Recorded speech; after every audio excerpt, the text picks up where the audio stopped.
Basins कहाँ हैं, कौन सा ओशन के पास कौन सा कॉन्टिनेंटल लैंड मास है, तो वो सब यहाँ से देख के हम बता सकते हैं। अगर मुझे ऐसा लगता है कि मैं डीयू के अलावा किसी और जगह पे होती तो शायद और लेट हो जाती और अच्छे से ना पढ़ पाती। यहाँ के जो एक्सपोजर मिला है, अलग अलग लोगों से मिलना, उनके बारे में जानना, तो उससे और ज़्यादा मोटिवेशन मिली है कि नहीं यूपीएससी ही करना है और सर्व करना है कंट्री को। ये मेरे नोट्स हैं, क्लास नोट्स जो हैं ज्योग्राफी के। तो पोलर जेट स्ट्रीम्स के बारे में हम पढ़ रहे थे, या आगे हमने टाइड्स के बारे में पढ़ा है ओशनोग्राफी में, जियोमॉर्फोलॉजी में वॉल्केनोस के बारे में पढ़ा है। जैसे कि आंसर राइटिंग लिखते टाइम हमें किन चीज़ों पे फोकस करना है वो सब लिख रखा है। तो कॉलेज के साथ कोचिंग कर पा रहे में ऐसा नहीं हो रहा है, हेक्टिक हो जा रहा है बहुत ज़्यादा? तो मैंने इवनिंग बैच इसीलिए ज्वाइन किया ताकि कॉलेज के साथ साथ कोचिंग भी कर पाऊँ।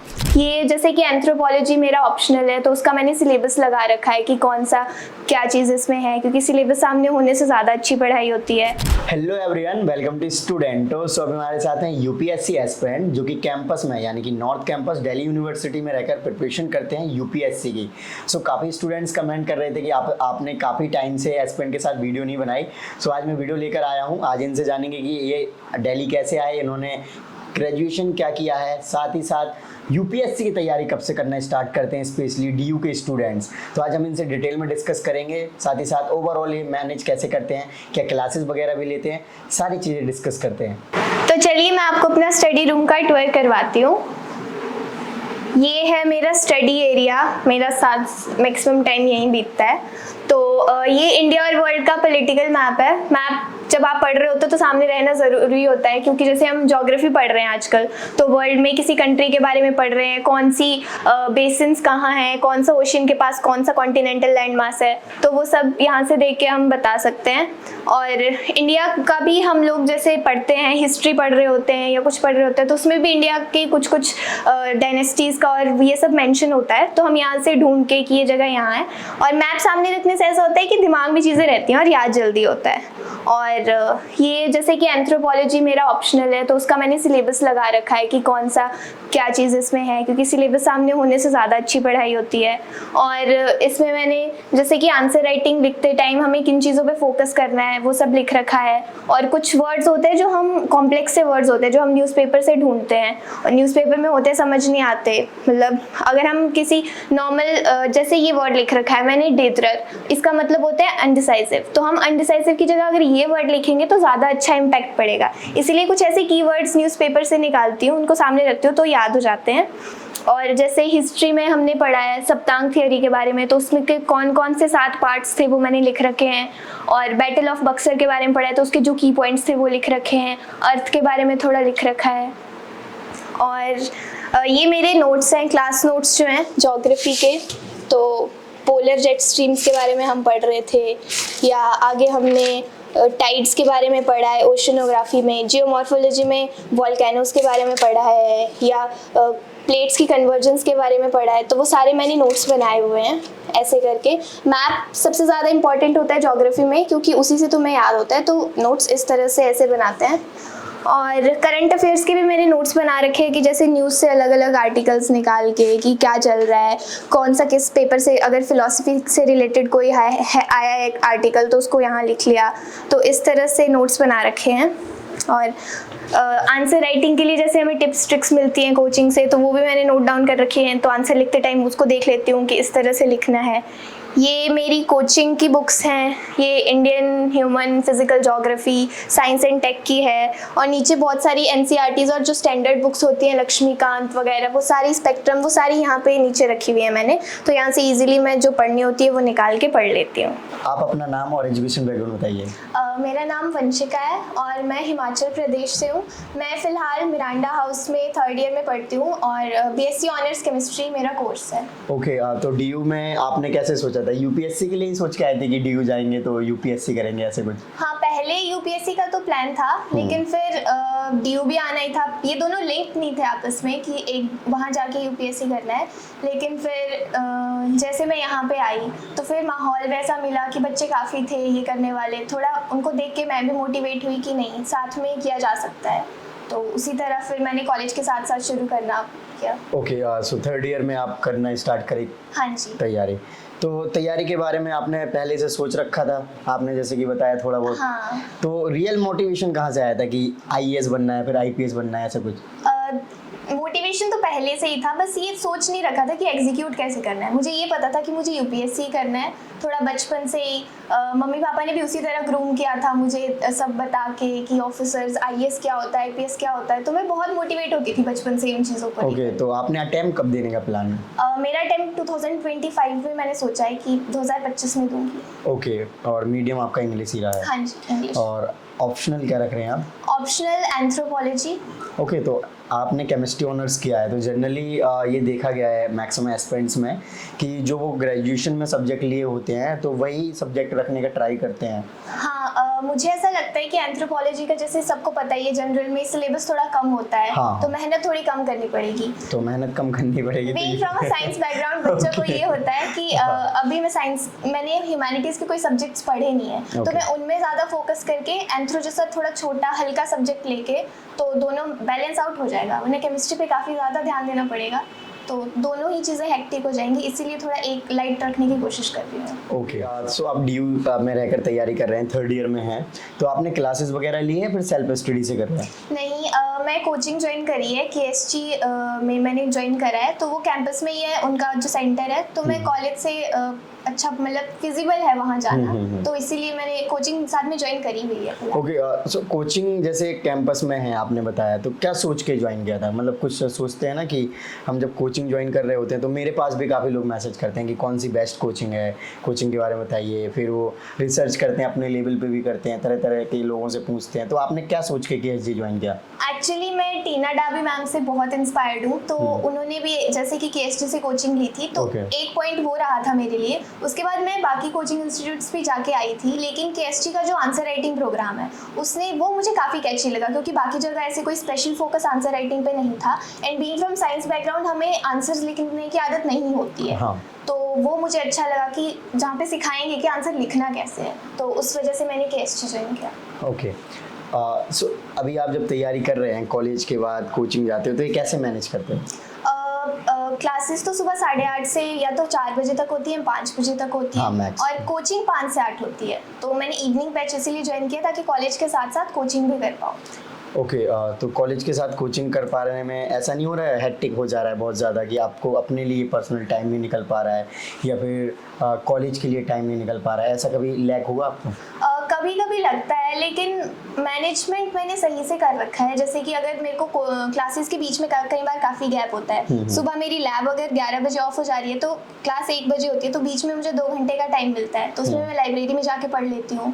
फिर रात मेरे पास काफ़ी होती है, तो मैं रात को ज़्यादा पढ़ने का ट्राई करती हूँ। तो टाइम मैनेजमेंट अभी चल रहा है। ओके, सो डेली कितने घंटे आप पढ़ रहे हैं वैसे? डेली 6 घंटे करीब, कोचिंग के बाद 6 घंटे में निकाल लेती हूँ पढ़ाई के लिए। ओके, जनरली जो स्टूडेंट्स आते हैं डीयू को सोच के कि डीयू और यूपीएससी, तो वो माहौल एक्चुअल में आप फील कर रहे हैं कि आपको लगता है कि आप जैसे मिरांडा हाउस कॉलेज से हैं, तो वो नंबर 1 कॉलेज माना जाता है वैसे, तो आपको एक तो ये प्राउड फील होता होगा कि हम नंबर 1 कॉलेज में पढ़ रहे हैं और इजीली सिलेक्शन होते हैं ये इधर से। इस बार भी काफ़ी टॉपर्स थे, हालांकि मैंने कुछ लोगों का इंटरव्यू किया जो मिरांडा हाउस से थे। तो आपको लगता है कि हमारा भी इजीली फर्स्ट अटेम्प्ट या सेकंड अटेम्प्ट में हो ही जाएगा? नहीं, मुझे देखो ये तो नहीं लगता है कि किसी पर्टिकुलर इंस्टीट्यूट का होने से तुम्हारा इजीली हो जाएगा, वो तो तुम्हारी मेहनत पे ही डिपेंड करता है। लेकिन हाँ, माहौल काफ़ी अच्छा मिल गया है। अगर मुझे ऐसा लगता है कि मैं डीयू के अलावा किसी और जगह पे होती तो शायद और लेट हो जाती और अच्छे से ना पढ़ पाती। यहाँ के जो एक्सपोजर मिला है, अलग अलग लोगों से मिलना, उनके बारे में जानना, तो उससे और ज़्यादा मोटिवेशन मिली है कि नहीं, यूपीएससी ही करना है और सर्व करना है कंट्री को। ओके, सो क्या सोचा है, मतलब अगर आप आईएएस बनते हो फ्यूचर में तो क्या करना है आपको? मेजर पॉइंट्स क्या रहेंगे जहाँ पे आप सोच रहे हैं कि इस पे डेवलपमेंट किया जा सकता है, फिर इसमें इम्प्रूवमेंट की जा सकती है? मेजर पॉइंट्स मुझे लगता है कि मैं 3 जगह पे ज़्यादा फोकस करूँगी। एक विमेन डेवलपमेंट, दूसरा एजुकेशन पे, जो क्वालिटी एजुकेशन हम बच्चों को देना चाह रहे हैं वो नहीं दे पा रहे हैं, बहुत जगह हो रहा है, तो मैं एजुकेशन पे ज़्यादा ध्यान रखूँगी। और तीसरा जो कि एक चीज़ है जो नहीं ज़्यादा बोली जाती है, वो है मेंटल हेल्थ। तो मेंटल हेल्थ के बारे में जागरूकता फैलाना, उन चीज़ों पे सेमिनार कंडक्ट करवाना, ये सब चीज़ें मैं चाहूँगी कि मैं करूँ अगर मैं आईएएस ऑफिसर बनती हूँ तो। ओके, सो डेली कितने घंटे आपकी पढ़ाई हो जा रही है, सेल्फ स्टडी अगर मैं देखूँ? 6 घंटे के करीब मैं टाइम निकाल लेती हूँ डेली सेल्फ स्टडी के लिए। 3 घंटे कोचिंग और उसके बाद 5 या 6 घंटे, थोड़ा वेरी कर जाता है कभी कभी, लेकिन इतना मैं कर लेती हूँ। ओके, जनरली लोग कई बार कोचिंग इसलिए ज्वाइन करते हैं कि उन्हें उस टाइप की कंपनी मिल जाती है, फ्रेंड्स मिल जाते हैं जिनके साथ वो तैयारी बहुत अच्छी कर सकते हैं, तो ऐसा कुछ है वहाँ पे माहौल? हाँ, काफ़ी जो कोचिंग में मेरे साथ लोग हैं वो मेरे फ्रेंड्स हैं, कॉलेज के ही काफ़ी लोग भी हैं, तो हम लोग साथ में सब कोचिंग जाते हैं, अच्छे से डिस्कशंस भी हो पाते हैं, साथ में पढ़ भी पाते हैं।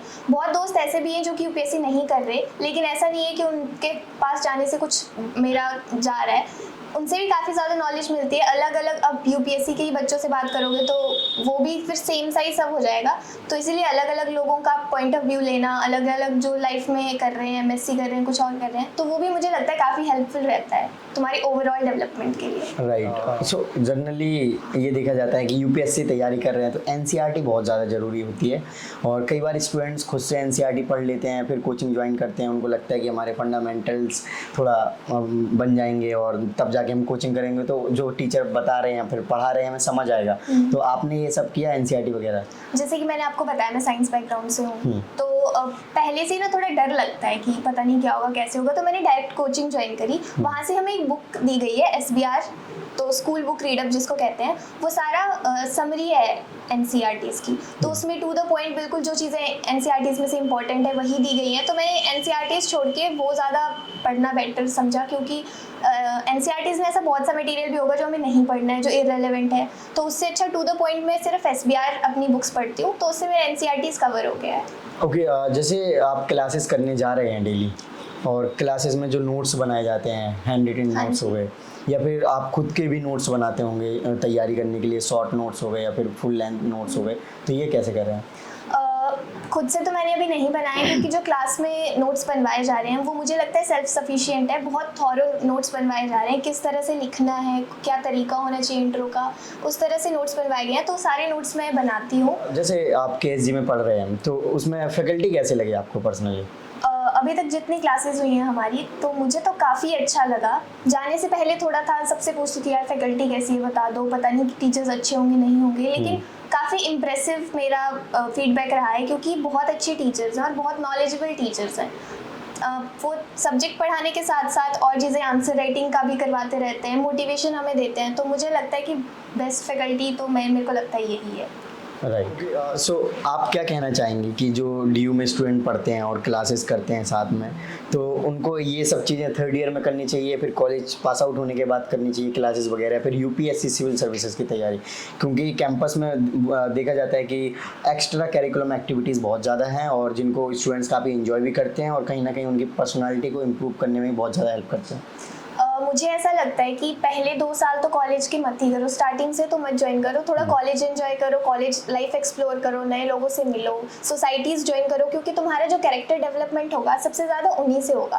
फिर थर्ड ईयर में आते आते तो शुरू कर देनी चाहिए, क्योंकि तब तक कैरेक्टर डेवलपमेंट हो चुका है, अब तुम्हें अपनी नॉलेज को डेवलप करना है, तो तब जाके शायद कोचिंग बेटर रहता है थर्ड ईयर में ज्वाइन करना, क्योंकि थर्ड ईयर जैसे तुम्हारा खत्म होगा तो तुम्हारी कोचिंग भी खत्म हो जाएगी, सिलेबस फिर तुम रिवाइज कर सकते हो एक अच्छे से एग्जाम से पहले। राइट। तो यहाँ पे खर्चा क्या आ जाता है रहने खाने का, मतलब ओवरऑल पीजी वगैरह या फिर फ्लैट वगैरह लेते हैं स्टूडेंट्स तो? ओवरऑल 15,000 तक तो खर्चा कैंपस में रह के आ ही जाता है हमारे एक महीने का। ओके, सो जो फ्यूचर एस्पिरेंट्स है या फिर गर्ल्स एस्पिरेंट हैं जो डीयू में या फिर यूपीएससी की तैयारी करना चाहते हैं, जो दिल्ली में आके रहना चाहते हैं, उनको आप क्या मैसेज देना चाहेंगे?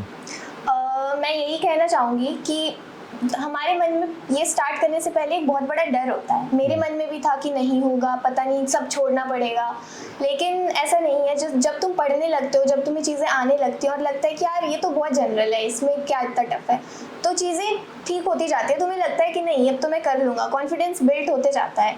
और ये भी बहुत बड़ा मिथ है कि हमें अपनी सोशल लाइफ पूरी तरह से छोड़नी पड़ती है, ऐसा नहीं है। अगर आप 2 हफ्ते अच्छे से पढ़ रहे हो प्रॉपर मन लगा के, तो एक दिन अपने दोस्तों के साथ मिलके आप बाहर घूम सकते हो, खुद को रिफ्रेश कर सकते हो, तो वो मुझे ऐसा लगता है कि ये मिथ है कि सोशल लाइफ पूरी छोड़ दो, खुद को किताबों में घुसा लो, ऐसा नहीं है, ब्रेक्स लेना ज़रूरी है, तो यही सब है।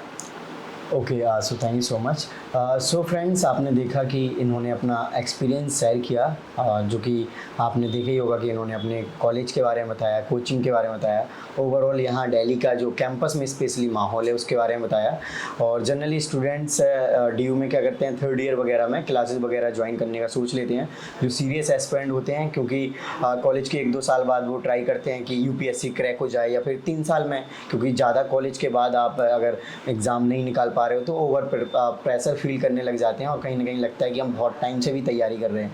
सो ये लोग, इन्होंने भी ऐसे ही किया कि जल्दी तैयारी वगैरह स्टार्ट कर दी। सो आई होप फ्रेंड्स आपको वीडियो अच्छी लगी हो तो इस वीडियो को लाइक करें, अभी तक आपने चैनल को सब्सक्राइब नहीं किया चैनल को सब्सक्राइब कर लीजिए। जय हिंद।